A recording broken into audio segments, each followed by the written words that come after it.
Jangan memanfaatkan suara, jangan demi kemenangan suara apapun ditabrak, yang penting menang. Saran saya jangan bawa-bawa identitas agama, karena agama itu fanatisnya tinggi. Agama itu fanatisnya tinggi, apalagi masyarakat awam yang tidak mengetahui dunia politik. Mereka hanya paham ilmu agama, betul-betul totok paham ilmu agama, tidak memahami mekanisme politik dan lain-lain. Mereka akan terjerumus hanya menjadi bahan bakar. Nah, saya nggak rela.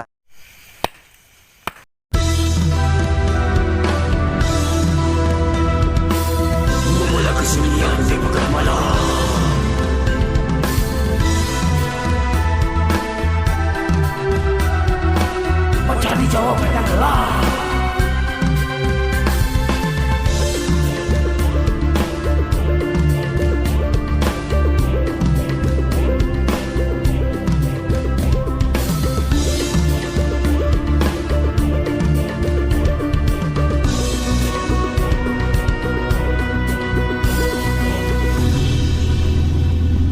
Tebarkan riwayat dimanapun berada.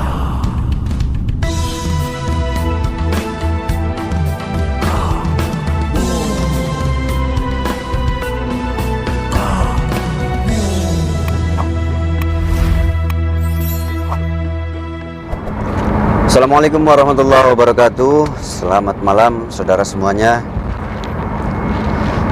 Nah, saya menanggapi beberapa komentar di kolom komentar ya. Saya menanggapi yaitu tentang banyaknya berita saat ini sedang agak viral, yaitu guru besar dari Thorikoh TKN. Thorikoh TKN itu yang berada di Jawa Barat, Thorikoh Qadiriyah Naqsabandiyah. Nah, sesepuh dari TKN ini, dari Thorikoh ini, yaitu panggilan akrabnya Abah Aos, atau biasa disebut Abah Aos ya, biasa disebutnya Abah Aos ya, biasa disebutnya. Nah, jadi memberikan Abah Aos itu ada sebuah video itu saat sedang acara ya, saat sedang mengadakan acara. Kalau saya lihat sedang ada acara pengajian rutinan sepertinya ya. Nah, kalau saya perhatikan gitu. Nah, dan beliau mengucapkan kata-kata yang tidak memilih Anies Baswedan itu dajjal katanya ya.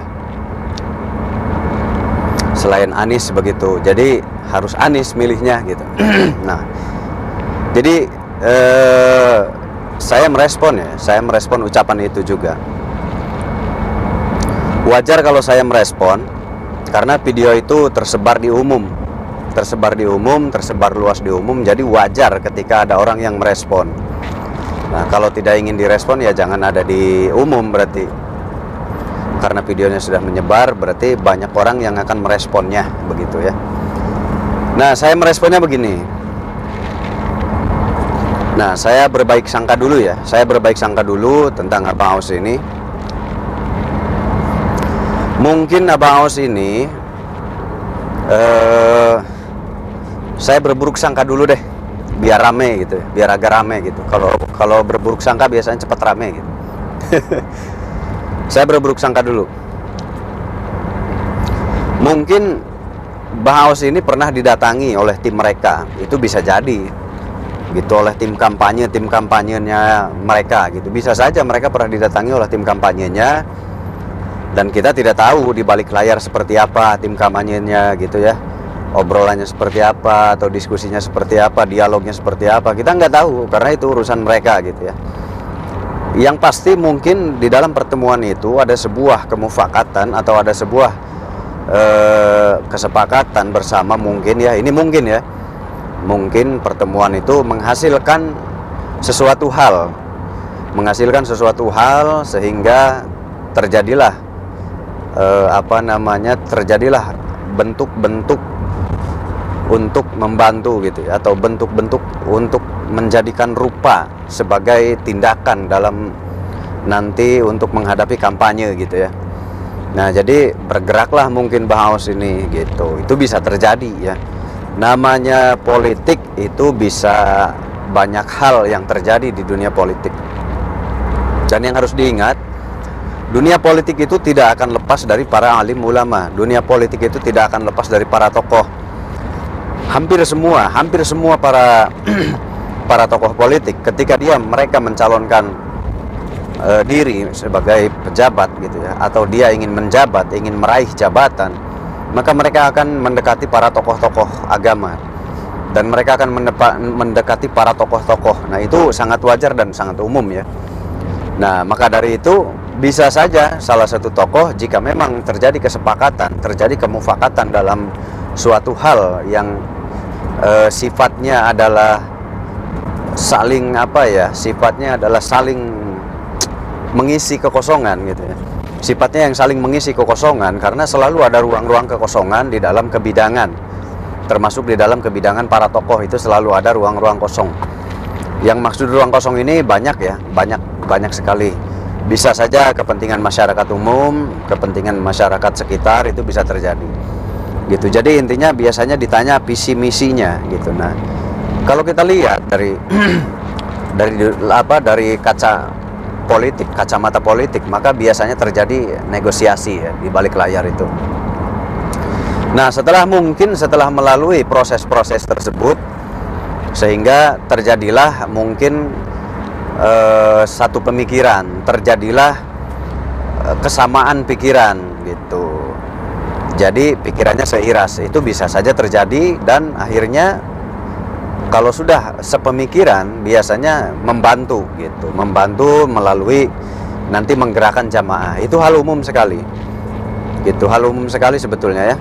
Nah, jadi disitulah kenapa Abah Aos bisa berkata hal-hal seperti itu gitu ya. Nah, ini baru prasangka prasangka yang kurang bagusnya. Nah, prasangka bagusnya, ini jawaban yang kedua. Prasangka bagusnya prasangka bagusnya adalah seseorang yang sudah berpengalaman ya. Seseorang yang sudah berpengalaman biasanya membaca gejolak-gejolak tertentu. Seperti fenomena politik di tahun kemarin, kita bisa lihat fenomena tahun kemarin adalah gejolak politik yang sangat tidak baik sekali. Menurut saya ya, itu gejolak politik yang sangat tidak baik, yang mudah-mudahan jangan sampai terulang lagi gejolak politik di tahun tahun 2000 ya, tahun 2019. Itu gejolak politik di sana kurang bagus, sangat berbahaya sekali. Mudah-mudahan tidak terulang lagi. Nah, mudah-mudahan gejolak politik di 2024 ini nanti bisa betul-betul terlaksana dengan baik ya, dengan aman dan dengan betul-betul saling menjaga gitu. Nah, dengan pengalaman mungkin pengalaman hidup Abah Aos ini yang sudah cukup berusia ya, mengalami beberapa kali masa-masa pergantian presiden, jadi mungkin ada pengalaman saat saat sudah mendekati pemilu begitu. Nah, jadi bisa saja Abah Aos ini sudah membaca gejolak politik atau sudah membaca lawan-lawan politik yang dia dukung gitu. Jadi Abah Aos mendukung A. Nah, mungkin yang lainnya sudah dibaca kurang cocok dengan prinsip-prinsip yang ada di Abah Aos ini. Nah, sehingga Abah Aos menyatakan untuk mendukung itu, mungkin begitu ya. Nah, jadi bisa saja sudah mengkalkulasi sehingga Abah Aos ini lebih yakin si inilah yang harus terpilih. Nah, adapun kata-kata yang dilontarkan oleh Abah Aos yaitu tentang yang gak milih Dajjal gitu ya. Nah, jadi selain itu Dajjal gitu, Imam Mahdi katanya ya. Selain Anies itu Dajjal gitu, Imam Mahdi. Anies itu Imam Mahdi katanya gitu. Imam Mahdi itu adalah Anies gitu. Nah, itu kata siapa? Kata Abah Aos gitu ya. Gitu, kata Abah Aos Imam Mahdi adalah Anies. Nah, ini di sini banyak yang menyayangkan ya, kata-kata itu banyak yang menyayangkan. Nah, jadi kesimpulannya adalah kata-kata Imam Mahdi atau kata-kata yang tadi ya intinya menyebutnya Imam Mahdi. Nah, Kata-kata Imam Mahdi itu yang jelas ya, kalau menurut pembacaan saya, Anies Baswedan itu bukan Imam Mahdi. Gitu. Saya berani jamin ya. Bukan Imam Mahdi. Anies Baswedan ya dia Anies Baswedan, bukan Imam Mahdi. Nah, memang di dalam perkataan itu terlalu berlebihan. Abah Aos ini di dalam perkataan itu terlalu over gitu. Nah, tetapi saya memahami maksud dan tujuannya, saya memahami maksudnya. Mungkin ada perbedaan sedikit atau sama ya syukur ya. Nah, saya coba memahami perkataan Imam Mahdi itu adalah mungkin saja yang dimaksud oleh beliau ini, yang dimaksud oleh Abah Aos ini, mungkin Anies yang terbaik dari calon yang lain menurut prinsip Abah Aos. Sehingga bagi dirinya Anies itu adalah Imam Mahdi bagi Abah Aos ini, begitu. Bukan Imam Mahdi yang sesungguhnya yang akan datang di hari akhir. Nah, bukan Imam Mahdi itu, bukan. Jadi harus digarisbawahi dulu. Karena terkadang kalau orang sudah sepuh itu bicaranya enggak begitu komplit begitu ya. Kita harus memaklumi juga gitu. Jangan langsung melawan gitu. Kita pahami dulu perkataan orang sepuh ya. Nah, kalau saya pahami mungkin menurut beliau ini Anies yang terbaik menurut prinsipnya. Makanya beliau mengumpamakan mungkin dia itu adalah Imam Mahdi begitu. Nah, jadi kesana menurut saya arah pemikirannya sepertinya ke arah sana. Nah, karena membandingkan dengan calon yang lain, nah itu menurut pembacaan saya. Jadi bukan berarti Anies Baswedan itu Imam Mahdi, itu bukan. Kalau itu saya juga nggak sepakat ya, saya juga nggak setuju. Dan saya yakin bukan Imam Mahdi gitu. Saya yakin bukan Imam Mahdi. Tapi bisa saja untuk simpatisannya, untuk orang-orang yang betul-betul fanatik kepada Anies Baswedan akan menganggap Imam Mahdi itu wajar gitu ya. Itu wajar karena seorang pendukung gitu. Nah, dan kembali lagi, meskipun dia Prabowo atau Ganjar, itu ya sama Imam Mahdi menurut orang-orang yang mendukungnya begitu. Ya nggak? Iya pasti. Pasti orang yang mendukung Prabowo pasti akan menyanjung Prabowo. Orang yang mendukung Ganjar Pranowo pasti akan menyanjung Ganjar Pranowo. Itu pasti hukumnya. Nah, termasuk orang yang mendukung Anies pasti akan menyanjung Anies Baswedan gitu. Jadi mereka akan saling menyanjung siapa yang didukung oleh mereka. Itu hal yang wajar. Tetapi mungkin karena perkataan ini over, banyak orang yang merespon, banyak orang yang tidak memahami gitu ya. Nah, ini Anda semua juga yang nonton jangan langsung reaksi. Harus dipahami, satu, usia Abah Aos itu sudah uzur, usia Abah Aos itu sudah sepuh. Jadi perkataan-perkataannya itu harus digali lagi, perkataannya harus dipahami lagi. Kenapa berkata seperti itu? Nah, jadi nggak mudah ya, harus dipahami lagi gitu. Nah, ini pandangan sisi positif saya, Abah Aos ini mungkin suka dengan sosok ini sehingga mungkin dia mengeluarkan kata-kata isi hatinya karena dia suka. Cuman karena berlebihan kata-kata penyematan kata Imam Mahdi ini sehingga membuat reaksi banyak masyarakat umum gitu. Nah, yang harus dipahami juga, ini masyarakat umum yang mereaksi beliau, yang mereaksi Abah Aos, kita pahami arahnya kemana nih, apa gitu. Jadi intinya semua pendukung pasti mengangkat orang yang didukung olehnya. Simpel kok. Nah, di situ maka kita tidak akan menyalahkan orang lain gitu. Jadi saya pun nggak berani menyalahkan Abah Aos. Kenapa? Karena dilihat dulu gitu, diperhatikan dulu kemana. Oh, ini pendukung. Yang namanya pendukung bisa membesar-besarkan. Yang namanya pendukung pasti akan mengistimewakan orang yang didukung olehnya gitu. Jadi itu hal yang sangat wajar. Orang yang mendukung Ganjar Pranowo pasti disebutnya inilah Satria Piningit begitu. Inilah pembuka gerbang masa depan. Orang yang mendukung Prabowo pasti inilah dia yang akan membawa Indonesia cemerlang gitu. Mereka punya slogan masing-masing sesuai isi hati si pendukung itu.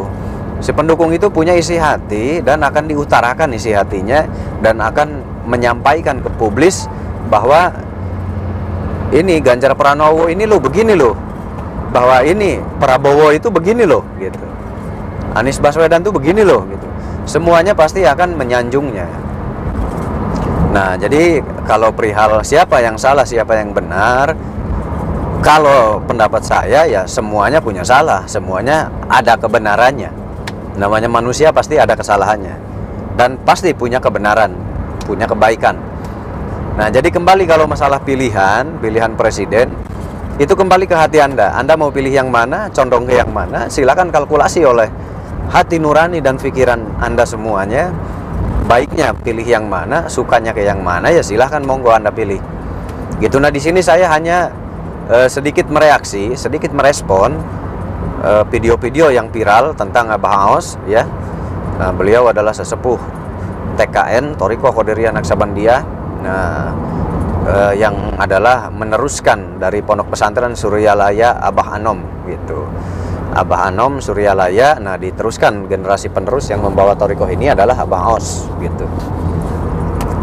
Nah, jadi itu respon saya menyikapi video-video yang menyebar begitu ya.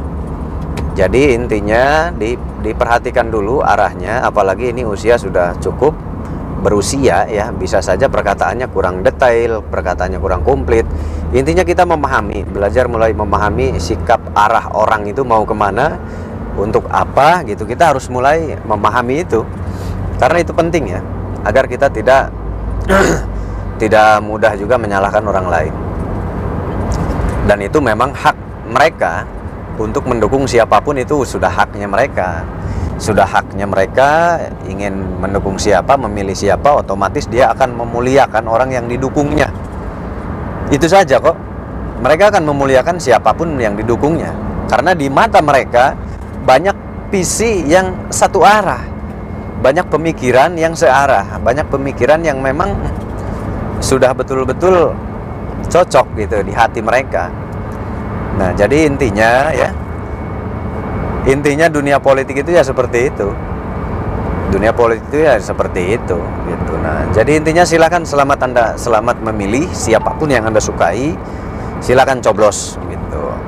Jangan bertengkar, jangan berantem, jangan ulangi kejadian-kejadian di masa pemilu yang kemarin ya. Mudah-mudahan jangan terulang pemilu dengan memakai jurus-jurus identitas ya. Karena dengan memakai teknik identitas saat pemilu itu sangat berbahaya sekali. Berbahaya sekali karena akan terpecah. Perpecahan itu akan sangat terasa jika sudah memakai politik identitas. Jadi saran saya ini yang nonton, kalau Anda pejabat, saya mohon tolong dalam berpolitik buang politik identitas. Jangan memakai cara politik identitas, karena psikologis masyarakat awam itu mereka bahaya kalau sudah dimasuki hal-hal seperti itu. Sangat bahaya sekali. Bahaya, beresikonya besar. Perpecahan sudah terasa. Sekarang saat ini perpecahan, efek dari pemilu kemarin gara-gara memakai politik identitas, efeknya bisa sampai sekarang loh. Efeknya di masyarakat, di desa-desa, di kampung-kampung sampai sekarang. Sampai sekarang itu masih dirasakan perpecahannya. Mereka mulai mengkelompokkan diri. Kalau tidak sekelompok dengannya itu agak dihindari. Nah, ini sampai sekarang sudah terasa efeknya. Jadi ini untuk para pejabat, hati-hati. Jangan memanfaatkan suara, jangan demi kemenangan suara apapun ditabrak, yang penting menang. Saran saya jangan bawa-bawa identitas agama, karena agama itu fanatisnya tinggi. Agama itu fanatisnya tinggi, apalagi masyarakat awam yang tidak mengetahui dunia politik. Mereka hanya paham ilmu agama, betul-betul totok paham ilmu agama, tidak memahami mekanisme politik dan lain-lain. Mereka akan terjerumus hanya menjadi bahan bakar. Nah, saya nggak rela. Saya mohon kepada saudara semuanya yang ingin mengabdi di masyarakat, di kepemerintahan, silahkan, kami doakan, kami dukung. Tetapi saya mohon jangan memakai politik identitas saat pemilu, saat kampanye, karena itu efeknya sangat bahaya untuk masyarakat awam di kampung-kampung, di desa-desa. Mereka hanya memahami ilmu agama, tidak memahami mekanisme politik, tidak memahami dinamika politik seperti apa, sehingga mereka benar-benar terjun gitu, polos sekali, terjun polos. Dikiranya itu pikiran mereka benar-benar ibadah, padahal di balik itu ada sesuatu gitu ya. Ada dinamika politik dan lain-lain sebagainya di situ. Nah, itu kekhawatiran saya di sana. Karena orang yang beragama itu fanatiknya tinggi. Nah, gitu ya. Saya sarankan secara psikologis itu tidak baik. Secara psikologis nanti masyarakat di bawah akan terpecah belah. Kenapa? Karena psikologis masyarakat yang beragama itu cukup kuat, cukup kental. Jadi sangat mudah dipakai untuk hal-hal yang memang berbau politik gitu. Karena fokusnya hanya satu arah. Itulah psikologis masyarakat yang mempunyai agama. Psikologis masyarakat yang beragama itu seperti itu. Rentan dipakai bahan politik. Rentan dipakai untuk bahan pengumpulan suara. Nah, sedangkan mereka nggak paham, nggak ngerti apa-apa gitu. Jadi saya mohon nih, untuk para ustadz, untuk para kiai, untuk para tokoh agama, saya titip di rumah, di daerah, di tempat Anda semua, titip masyarakat dan titip diri kita, hati-hati ya, karena kita bukan bidangnya. Jangan merasa sok-sokan kalau memang bukan bidangnya itu aja ya. Jangan merasa sok-sokan kalau memang tidak mengerti di bidangnya. Nah, yang jelas dunia politik itu akan berusaha bagaimana caranya bisa mengolah sesuatu menjadi sesuatu. Nah, itu harus betul-betul dipahami. Nah, mau diterima syukur, nggak diterima ya monggo. Tapi kalau sampai terjadi seperti itu kan kasihan masyarakat yang nggak tahu apa-apa, masyarakat yang nggak ngerti apa-apa. Mereka hanya tulus, mereka tahunya tuh betul-betul hanya ibadah tulus. Nah, mereka nggak ngerti di balik itu ada hal terselubung apa. Mereka nggak paham, nggak nyampe ke arah sana. Mereka betul-betul polos gitu. Mereka betul-betul polos. Taunya ini untuk agama, padahal itu kan bahasa-bahasa politik, bahasa-bahasa ya udahlah, intinya permainan kata gitu ya. Permainan kata politik aja. Nah, jadi saya titip nih untuk saudara-saudara yang mau naik jabatan, jangan pakai politik identitas untuk pemilu kampanye di tahun ini. Baik itu di DPR, DPRD, saya mohon jangan pakai politik identitas agama. Karena ekstrim, psikologisnya ekstrim. Nah, ini pengaruh yang kemarin, pemilu kemarin rusak ini. Orang di bawah itu rusak. Banyak fanatik-fanatik yang gak jelas. Beda paham, beda bendera, bermusuhan. Beda paham, beda bendera, judes-judesan, cuek-cuekan. Nah, ini kan bahaya udah kalau udah begini. Beda bendera, beda tempat, beda majelis, mereka sudah menganggap yang lain itu salah, yang benar mereka. Nah, ini nggak boleh egoisme seperti itu. Keras, egois itu nggak boleh. Karena kebenaran itu relatif gitu. Kebenaran itu relatif sebetulnya. Benar menurut perkumpulan kalian, tapi menurut perkumpulan yang lain belum tentu benar. Benar menurut orang-orang kalian, tapi menurut orang-orang yang lain belum tentu benar. Benar untuk wilayah kalian, tapi untuk wilayah orang lain belum tentu benar. Jadi benar itu hanya menurut kita. Nah, menurut orang lain yang melihat kita belum tentu benar, karena mereka pun punya pandangan, punya cara memandang sendiri, punya wawasan, punya pemahaman memandang sendiri. Nah, jadi kembali lagi, benar itu menurut orang banyak aja dan menurut yang lebih baik dan menurut lihat efek di lapangannya seperti apa gitu. Kalau ingin mencari kebenaran, lihatnya efek di lapangannya seperti apa nanti. Nah, kalau perkara agama berpolitik, yaitu harus orang-orang yang punya agama harus ikut politik. Apalagi orang-orang yang takut dosa, orang-orang yang takut dengan Allah, orang-orang yang takut dengan Tuhan yang Maha Kuasa. Ayo masuk berpolitik, jadi pejabat.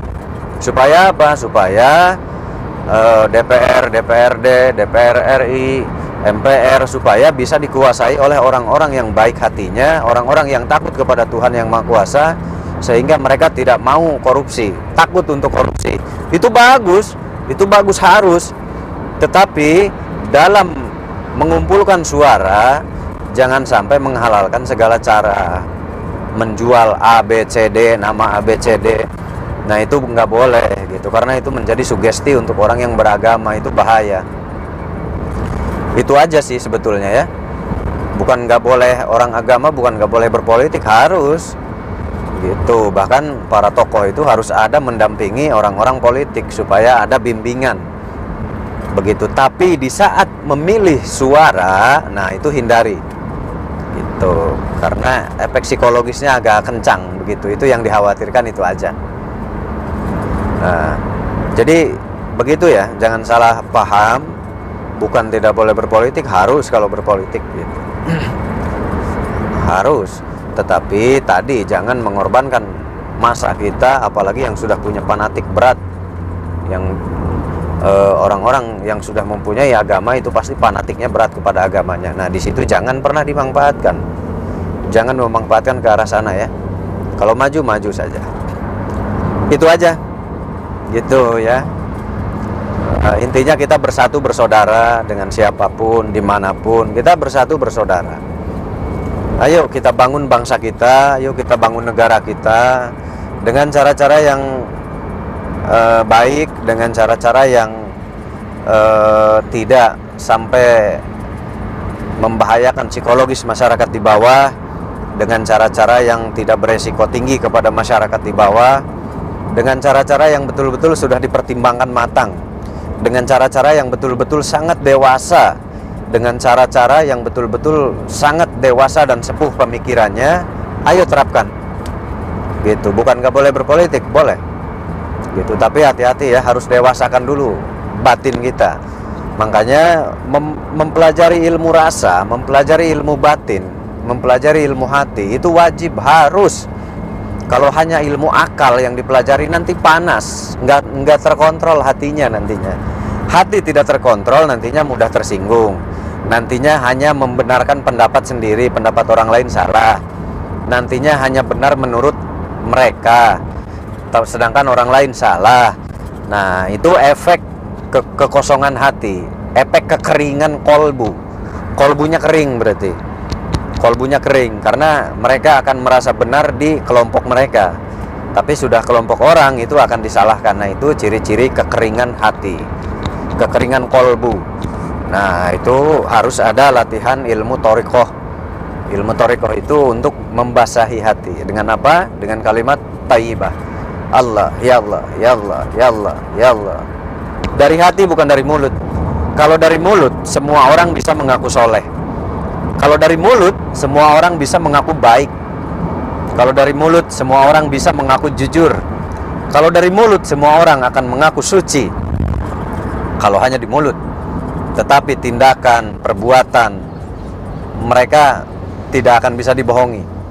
Tingkah laku mereka itu nggak akan bisa dibohongi, mewakili hatinya. Tingkah laku mereka itu akan mewakili hati mereka. Nah, jadi disitulah letaknya, mana hati yang basah oleh asma Allah, mana hati yang kering dari nama-nama Allah. Gitu. Kenapa bisa kering? Karena dia hanya memikirkan duniawi. Mereka hanya memikirkan kepentingan-kepentingan, urusan-urusan duniawi. Sedangkan urusan akhirat mereka kurang memperhatikan. Maka akan kering di situ. Nah, jadi ayo yang merasa tokoh agama khususnya, ayo kita perbaiki cara-cara, kita rubah cara-cara dengan cara yang evaluasi baru ya. Intinya kita evaluasi, kita keluarkan teknik baru yang lebih baik, yang lebih tenang, yang lebih senyap gitu. Bukan nggak boleh, ayo silahkan masing-masing ya, silahkan sportif. Di sini saya tidak menyalahkan siapapun ya, gitu, tidak menyalahkan siapapun. Di sini saya mengajak, kalau mau maju, sok maju bersama, maju bareng-bareng, jangan merasa benar sendiri, gitu, karena orang itu banyak, gitu, dan jangan merasa benar kelompoknya sendiri, karena kelompok itu banyak dan semua kelompok merasa paling benar. Nah, jadi kalau Anda punya kelompok Anda merasa paling benar, saya tidak menyalahkan Anda, karena kelompok Anda pasti dianggap paling benar menurut Anda. Nah, kelompok saya, menurut saya kelompok saya paling benar. Dan kelompok orang lain pun akan merasa seperti itu, bahwa kelompoknya lah yang paling benar.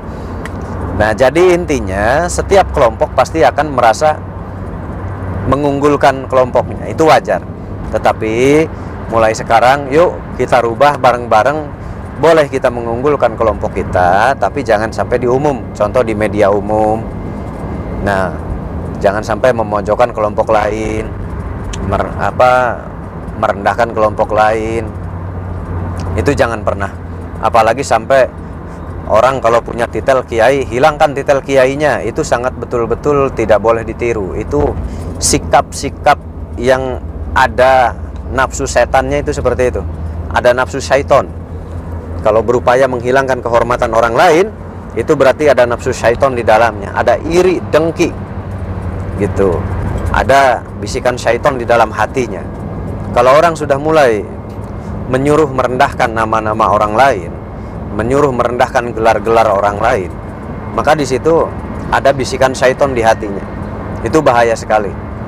Nah, itu bahaya karena sikap mengunggulkan diri, sikap mengunggulkan kelompok. Nah, berarti apa bedanya dengan sikap-sikap syaiton?